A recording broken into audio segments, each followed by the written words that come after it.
Hello दोस्तों, हम फिर आ गए थे कहानी केयरिंग हस्बैंड, जिसको लिखा है श्रेया जी ने और इसका क्रेडिट भी इन्हीं को जाता है। सो दोस्तों, हमारी इस कहानी के पूरे एपिसोड नंबर 55 हो चुके हैं। अब हम देखते हैं कहानी में क्या होता है।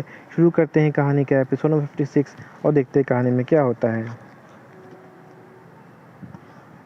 श्रेया ने भी अपने दोनों हाथ कबीर के चेस्ट पर लिपेट दिए और अपनी आंखें बंद कर लीं, क्योंकि वो अब बस कबीर को फील करना चाहती थी, उसकी बाहों में सोना चाहती थी, क्योंकि वो अब कबीर को एक हफ्ते तक देख नहीं सकती थी, ना ही उसकी गर्म बाहों में सो सकती थी।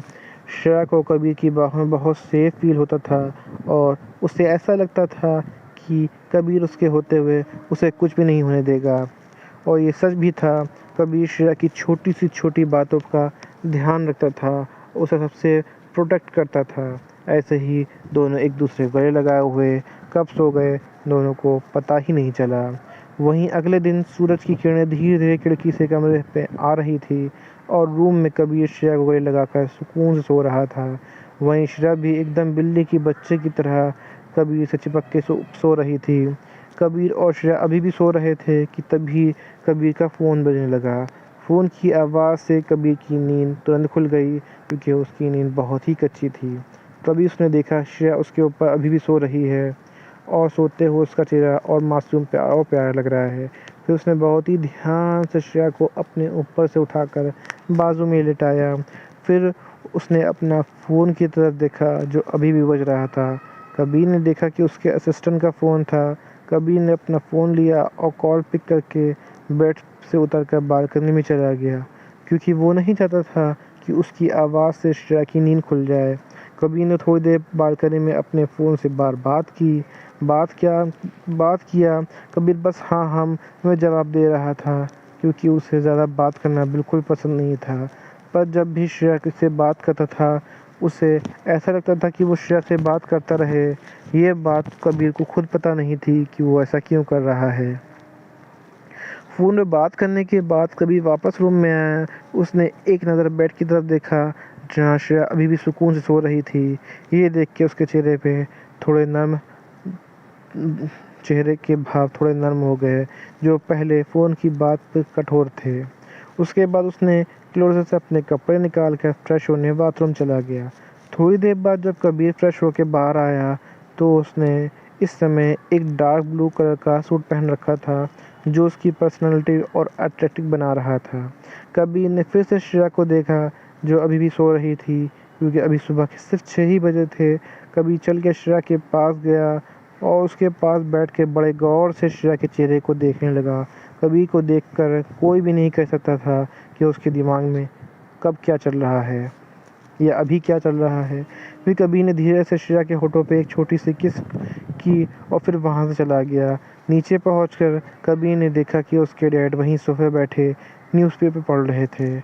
वो अपने डैड के पास गया और बोला, डैड, मैं अभी मुंबई के लिए निकल रहा हूँ और शायद मुझे आने में 1 हफ़्ता लग जाएगा, इसलिए मैं श्रेया को आपके और मॉम के पास ही छोड़ रहा हूँ। ये सुनकर कबीर ने डैड ने बस अपना सिर हाँ में हिला दिया, क्योंकि वो श्रेया के से बहुत प्यार करते थे। इसलिए सुनकर कि 1 हफ़्ते के लिए श्रेया यहीं रहने वाली है, तो उन्हें बहुत अच्छा लगा। फिर कबीर वहाँ से बंगलों के पीछे चला गया, जहाँ पे एक बहुत बड़ा सा खाली ग्राउंड था और वहाँ पर कबीर के लिए एक चॉपर पहले से ही रखा हुआ था, क्योंकि कबीर को समय बर्बाद करना बिल्कुल भी पसंद नहीं था। इसलिए वो कहीं भी जाता था तो अपने चॉपर या प्राइवेट जेट से ही जाता था। जब भी उसे आउट ऑफ इंडिया जाना होता तो उसे अपने जेट का इस्तेमाल करता, वरना वो अपने चॉपर का ही यूज़ करता था। कबीर के बंगले में इतना बड़ा ही ग्राउंड था, जो स्पेशली चॉपर लैंड करने के लिए ही बनाया गया था। कबीर फिर धीरे सीधे जाकर उस चॉपर में बैठ जाता है। कबीर के बैठते ही चॉपर अपनी मंजिल की ओर बढ़ने लगता है। वहीं कबीर के जाने की थोड़ी देर बाद श्रेया की नींद खुल गई, क्योंकि उसे सुबह जल्दी उठने की आदत थी। श्रेया धीरे से आंख मसलते हुए उठकर बैठ जाती है और जब उसे कभी अपने बाजू में नहीं दिखाई दिया, तो वह पूरे रूम में अपनी नज़र घुमा के देखती है, पर उसे कभी रूम में दिखाई ही नहीं देता।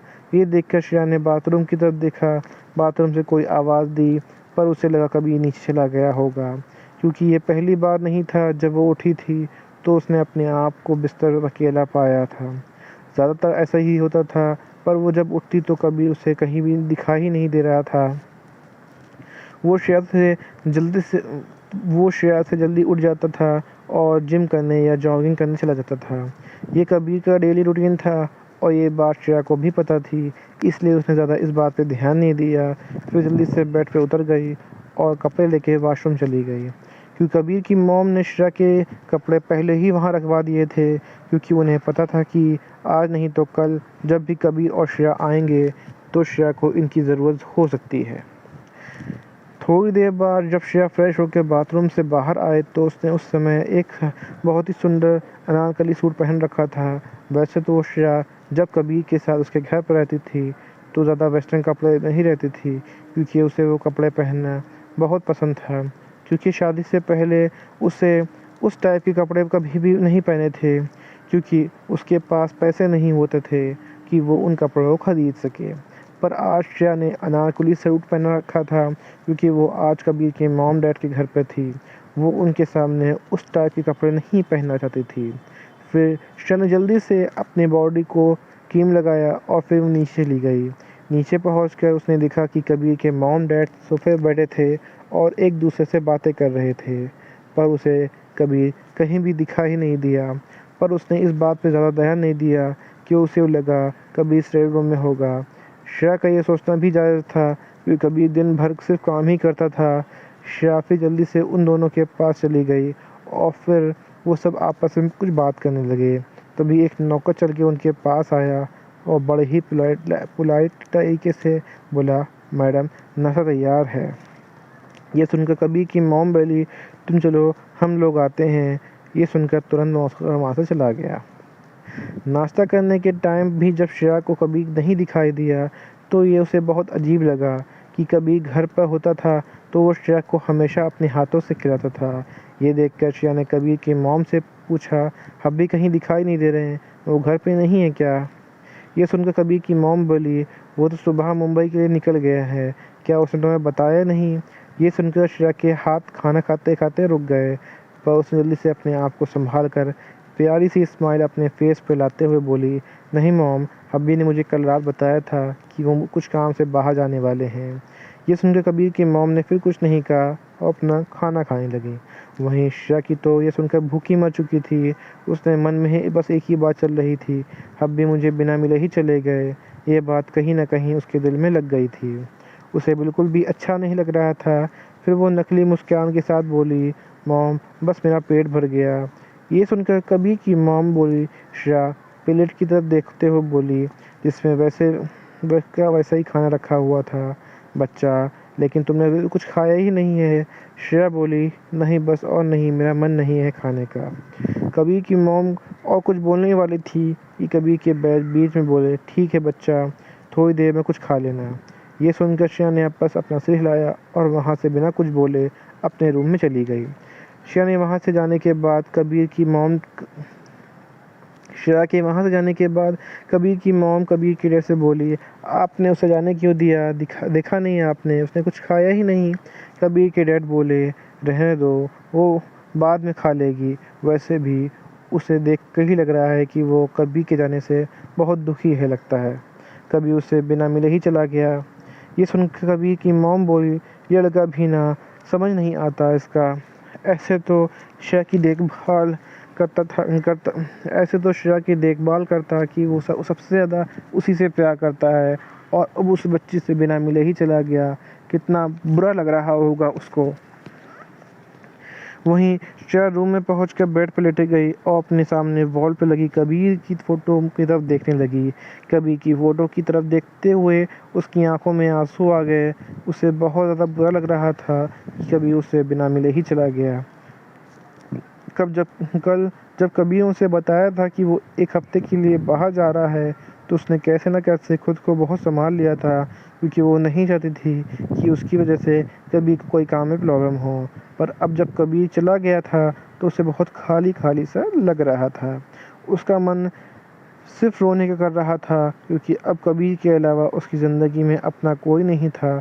भले ही कबीर के मॉम डैड भी उसे बहुत प्यार करते थे और उसे अपनी सगी बेटी की तरह ही ट्रीट करते थे, पर उसे पता था ये सब कबीर की वजह से ही है। अगर उसकी शादी कबीर से नहीं होती और कबीर उसकी इतनी फ़िक्र नहीं करता तो कबीर के मॉम डैड भी कभी उसे इतना प्यार नहीं करते, और ये बात सच भी थी। अपने बेटे को खुश देखकर ही कबीर के मॉम डैड श्रेया को इतना प्यार करते थे।